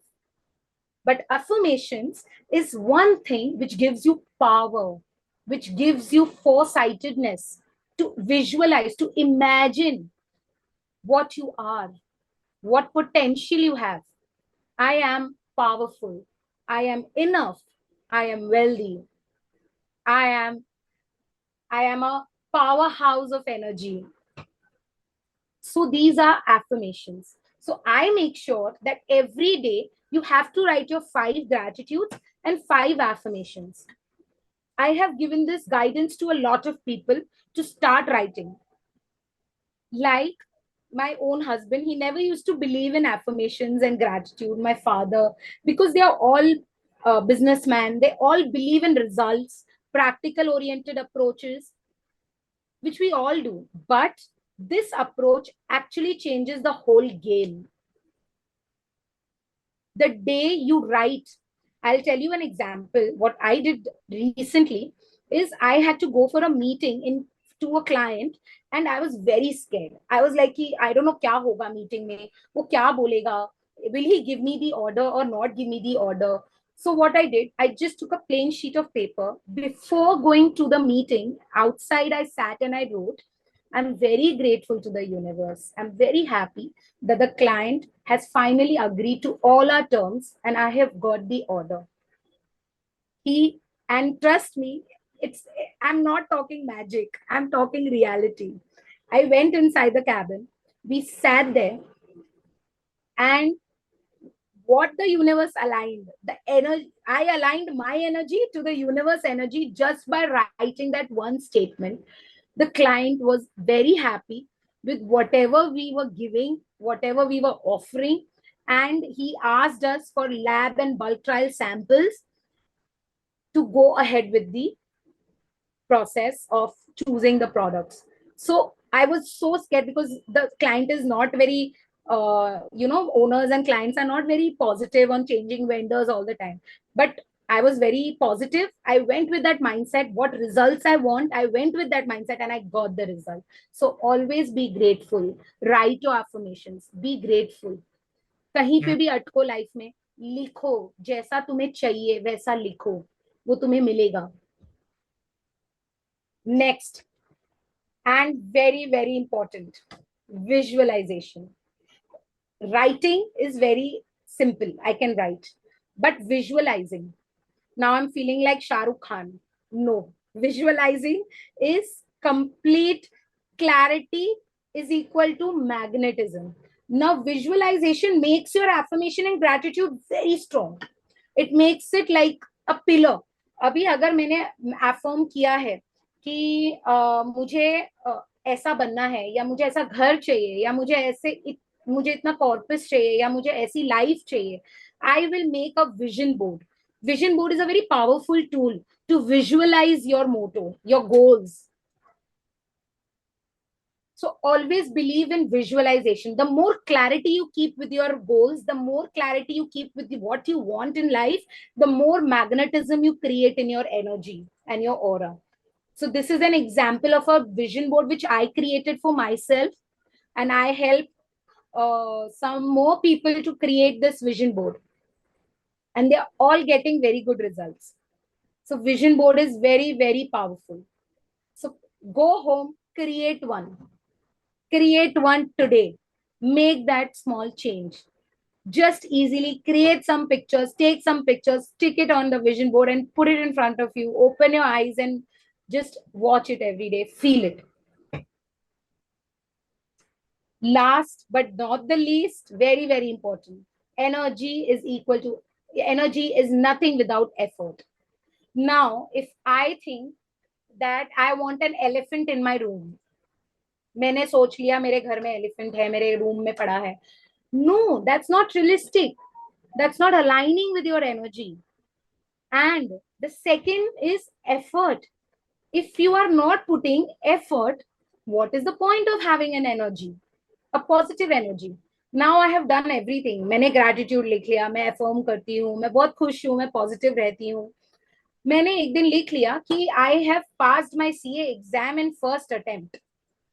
Now लिख भी लिया, मैं बहुत feel भी कर रही हूँ मैं पास हो गई हूँ, बट मैंने पढ़ाई नहीं की. Will I pass? No, I will not pass, because everywhere energy needs effort. क्या एक टेबल अगर एक रूम से दूसरे रूम में पुश करनी है, तो क्या उसको खड़े रह के हमसे देखेंगे और बोलेंगे अरे मैंने मैनिफेस्ट किया कि ये टेबल उस रूम से उस रूम में चली गई? No, I have to push the table.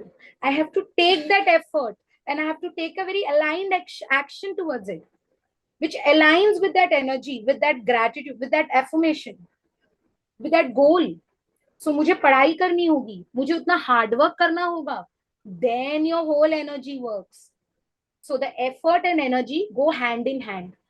Now, if I put energy, if I put effort, for example, let's take ulta. I thought कि मुझे CA एग्जाम पास करना है, मुझे पढ़ना है. मैं पढ़ने लग गई, पर मैं रोज आई सी कैसे होगा कैसे होगा, I don't think I will be able to make it, I don't think I will be able to give 2 groups, I don't think I will be. What you did, you are studying, you are giving the hard work, you're putting the effort, but your energy is very negative. So the energy and effort, when combined together, makes manifestation grow. It increases your magnetism.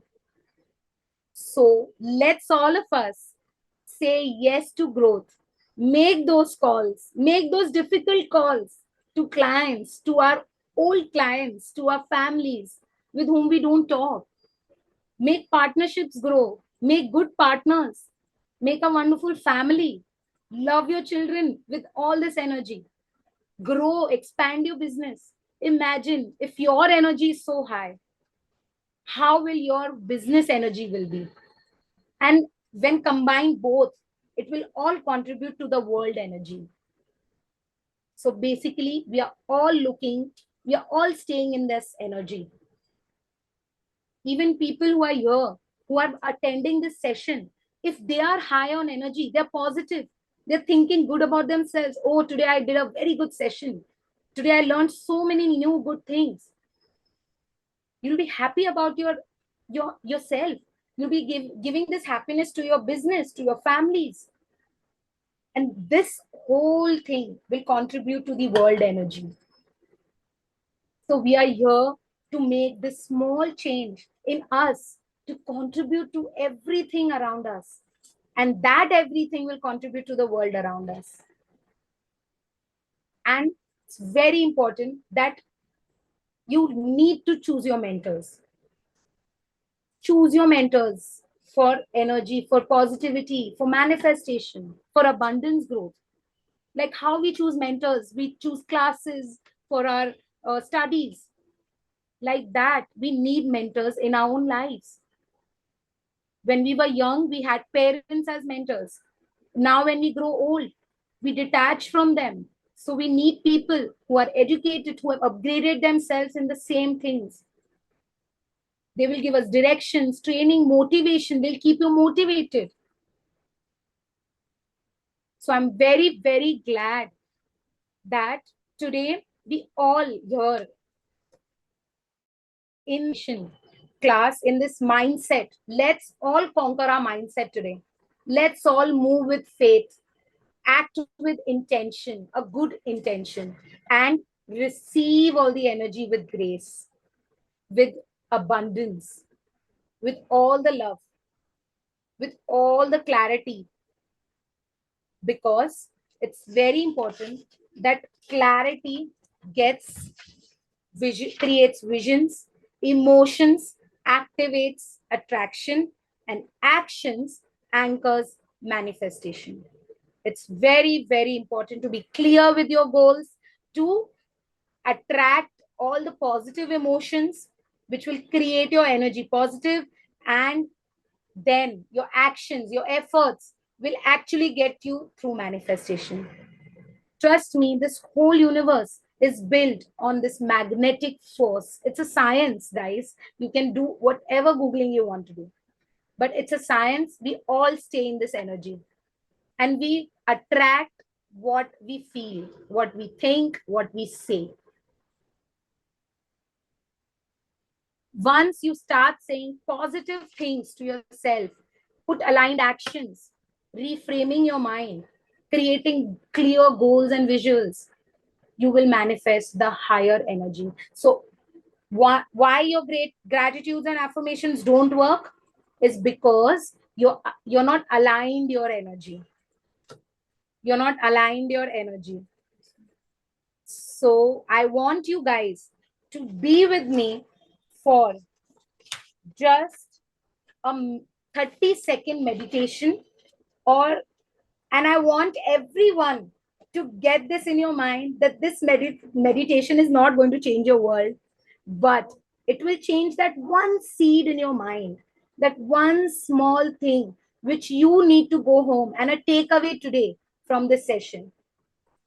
So I want everyone to please close your eyes. It's a guided meditation. So I want you all to gently close your eyes. Take a slow, deep breath in. Hold. Exhale fully. Inhale peace. Exhale the doubts. Inhale clarity. Exhale the fear. Feel your body relaxing, melting into this moment. Feel your feet on the ground to the earth, safe, supported, and still.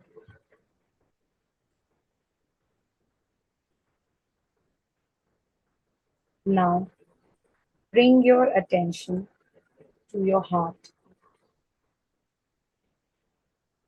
If you want, you can place your palm on your heart.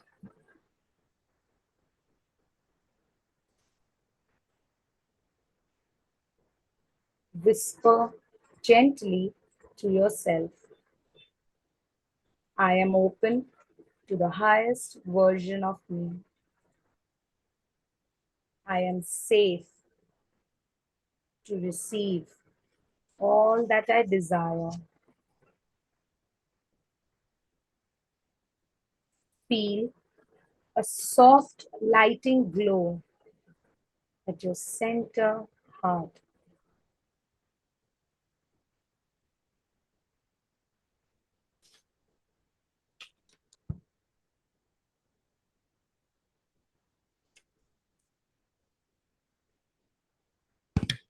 Radiant, golden with every breath.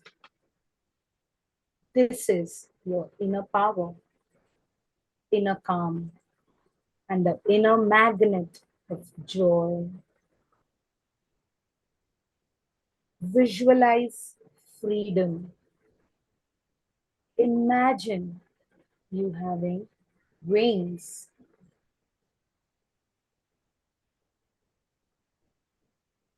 Start flying.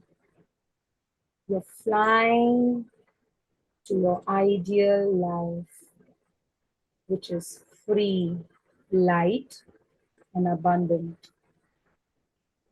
There is peace in your home, joy in your heart, and purpose in your work. You move through your day with ease, meeting the right people, doing meaningful things, and receiving more love, money, time, and health. Feel the freedom of choice. Feel the abundance that flows. Feel the gratitude rising in you like sunlight.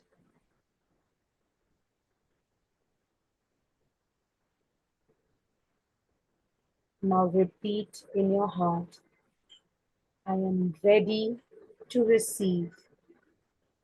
I'm aligned with abundance.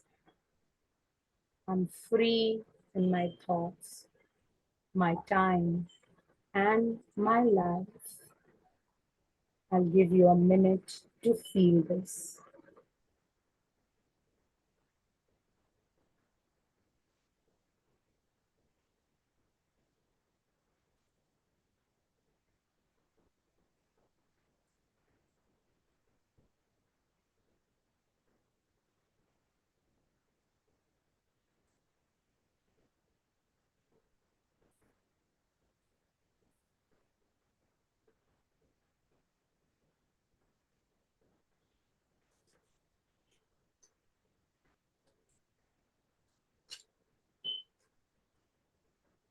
Now begin to return.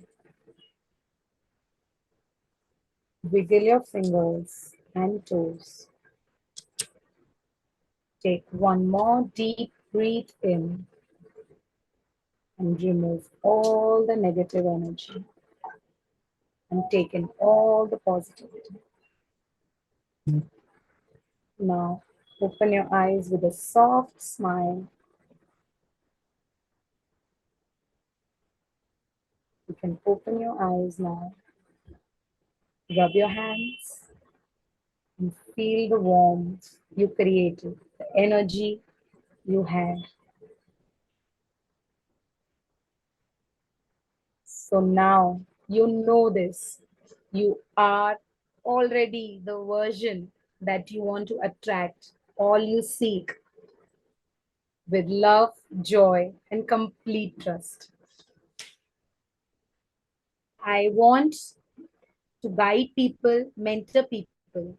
So please contact me on the numbers given. I also have a workshop scheduled on 14 June.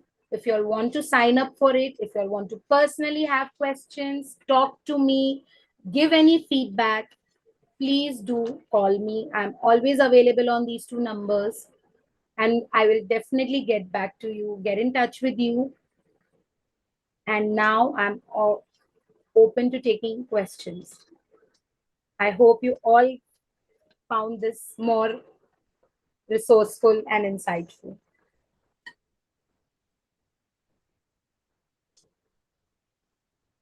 We are open to questions.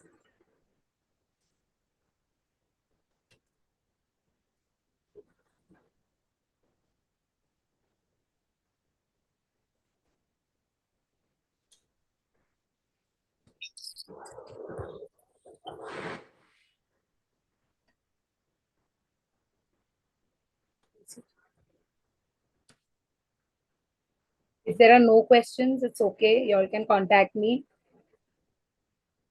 because this topic is so non-technical and so much related to inner soul. People don't want to ask open public questions. It's okay. You all can contact me. It's a total safe space. You all can call me, discuss things with me. I'll be able to, if I'm able to guide you, I'll be happy enough.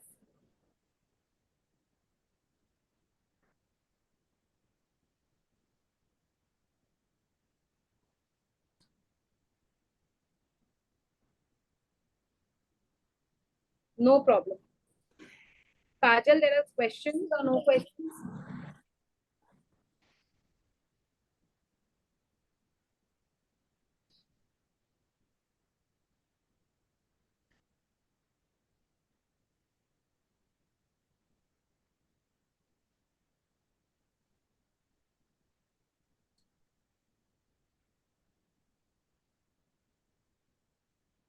So there was more clarity.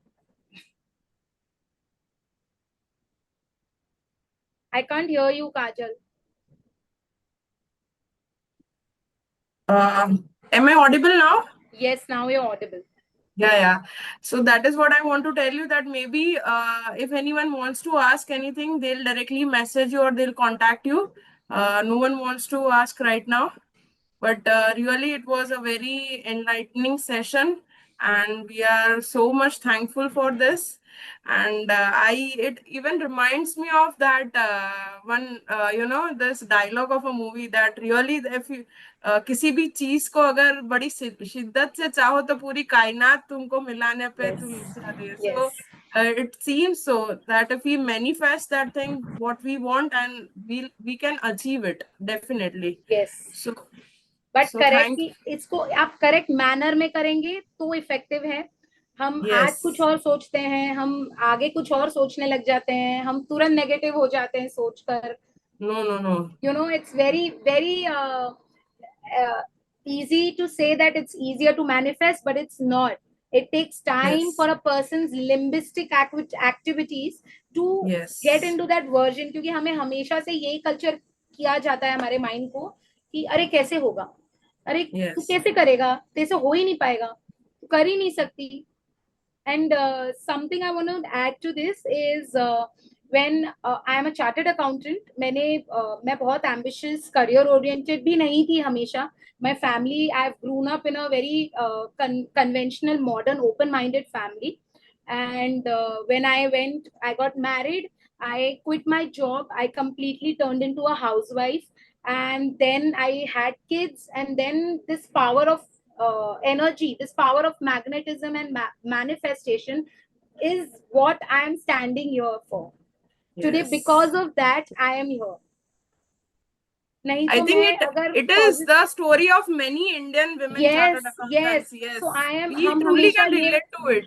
काजल हम हमेशा ये कहते हैं कि औरत ही औरत की दुश्मन होती है. It's very common. हमें सब कहते हैं, हम सब कहते हैं, लेकिन ऐसा नहीं है. Yeah. हम खुद ही खुद के दुश्मन होते हैं. Correct. हमें खुद को एक्सेप्ट करने की हैबिट ही नहीं होती है. Yes. हम जैसे हैं वैसे हम एक्सेप्ट ही नहीं कर पाते. हम हमेशा अपने आप को दूसरों की नजर से ही देखते रहते हैं कि क्या मैं अच्छी वाइफ हूँ, क्या मैं अच्छी मदर हूँ, क्या मैं अच्छी सीए हूँ, क्या मैं अच्छी पार्टनर हूँ. नो, हमें every one of us we have to feel that I am enough. I was not born with it. I have learned all this through this journey I am living in. So true, ma'am. Really. So if any mother, any woman, any CA who wants to connect to me and get onto this path of feeling good, of feeling grateful, and easily shifting your mindset and making those changes, because once you change your mindset, आपकी पूरी family की energy change हो जाती है. Yes. आपके झगड़े solve होने लग जाते हैं, आपके रिश्ते सुधर जाते हैं. Yes. So it is always good to change and to make yourself better version of yourself every day. Invest in yourself. Not in the world is not going to come and change you. You have to change yourself. I can see, ma'am, in the comments, everyone has just said that it was a wonderful session. Really, ma'am. I would also like to just thank you and all our gratitude for each and every participant also to join in and So make much. this a very great success. Thank you, ma'am. Thank you so so much. ICAI, for giving me this platforms where I can share my knowledge a bit to everyone. And if you all want to contact me, please call on these numbers. Sure, ma'am. Thank you. You're welcome.